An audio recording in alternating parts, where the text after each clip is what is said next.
Do you have a story idea and are unsure where to start?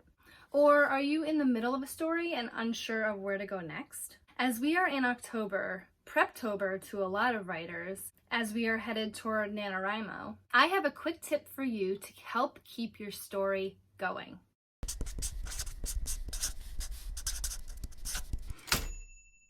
Hey there, my name is Caitlin Duncan and I am a traditionally published author and ghostwriter. So today I have another hack/tip video for you.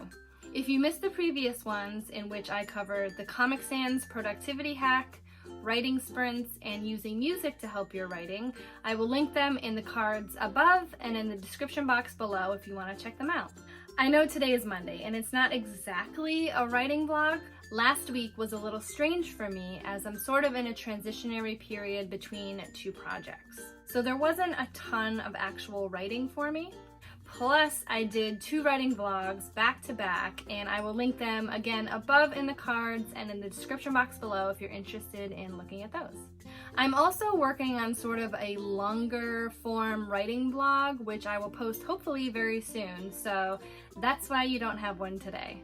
So anyway, today we're talking about reverse outlining. If you are a pantser, aka someone who does not plot out their novel, stick around because this may work for you too. Now, if you Google reverse outlining, you will get several methods listed, and a lot of them have to do with nonfiction or essay writing or papers for school. I'm going to focus primarily on fiction right now. So a few years ago, I attended an SCBWI workshop, which is the Society for Children's Book Writers and Illustrators. And I went to a workshop hosted by K.R. Conway, and she introduced writing in reverse. Now, if you haven't heard of Kate or her books, I'm going to link her in the description box below. She is an amazing young adult indie author and someone I consider a good friend. Her Write in Reverse workshop focused on starting your book at a place that excites you. Now, I'm not going to go through her whole programming in here. I'm just going to let you know what I learned from this process and how I applied it to my own writing.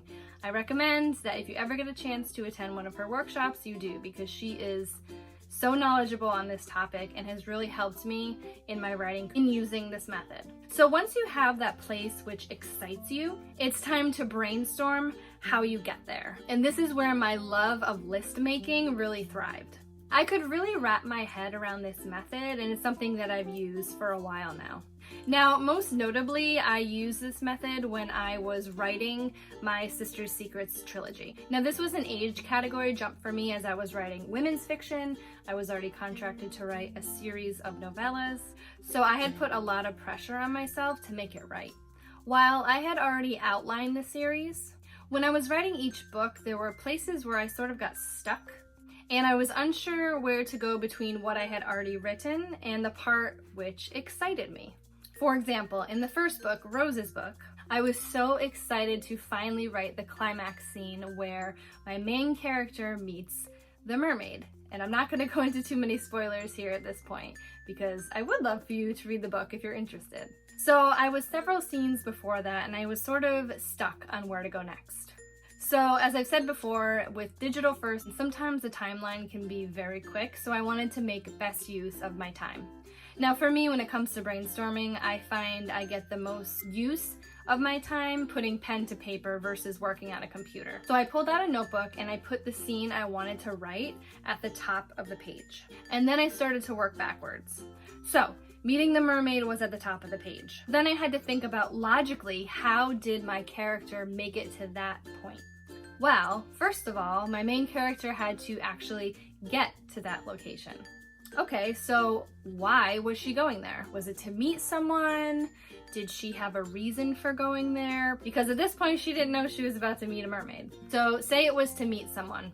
Why was she meeting them? What happened right before that to give her the drive to end up at this location? And then from then on, I started asking myself all these questions to move myself from the top of the page back to the point where I had already written.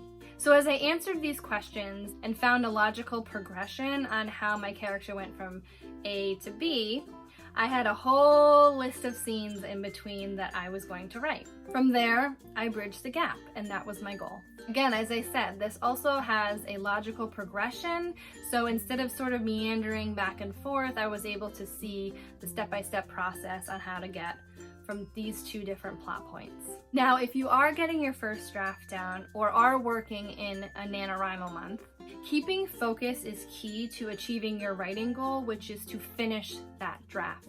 Now, when I first did the workshop, what we did is we worked together as participants to sort of outline a book.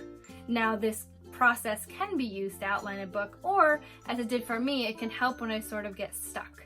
Now, this is why I wanted to include pantsers in this as well, because I know as pantsers, you tend to fly by the seat of your pants and you don't have an outline. But if you understand where the story is going and you sort of can't figure out what to do in between two plot points, this may be a method that could work for you by unlocking a series of questions and trying to get from point A to point B. So let me know in the comments below if you have any questions regarding this writing tip, or if you have used it in the past. If you've enjoyed this video, do give it a like and hit that subscribe button if you're interested in more writing hacks, writing vlogs, or more bookish content, and ring that little bell next to it so you know the next time I post a video. I'll see you soon.